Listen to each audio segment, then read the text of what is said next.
pas le radeau de la Méduse, ce bateau, qu'on se le dise, au fond des ports, dis au fond des ports. Il naviguait en père peinard sur la grand-mare des canards et s'appelait les copains d'abord, les copains d'abord.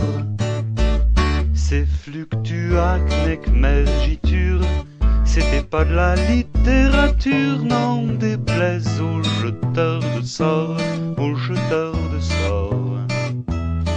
Son capitaine et ses matelots n'étaient pas des enfants de salauds, mais des amis franco de port, des copains d'abord. C'étaient pas des amis de luxe, des petits castors et pollux, des gens de Sodome et Gomorre, Sodome et Gomorre. C'étaient pas des amis choisis par Montaigne et la poésie. Sur le ventre ils se tapaient fort, les copains d'abord. C'étaient pas des anges non plus, l'évangile il l'avait pas lu, mais ils s'aimaient toute voile dehors, toute voile dehors. Jean-Pierre, Paul et compagnie, c'était leur seule litanie, leur credo, leur confiteor, aux copains d'abord. Au moindre coup de Trafalgar, c'est l'amitié qui prenait le quart, c'est elle qui leur montrait le nord, leur montrait le nord.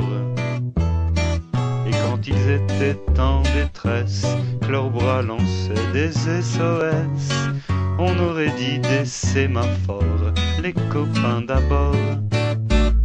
Au rendez-vous des bons copains, y avait pas souvent de lapin. Quand l'un d'entre eux manquait à bord, c'est qu'il était mort. Oui, mais jamais, au grand jamais, son trou dans l'eau se refermait. 100 ans après qu'aucun de sort, il manquait encore.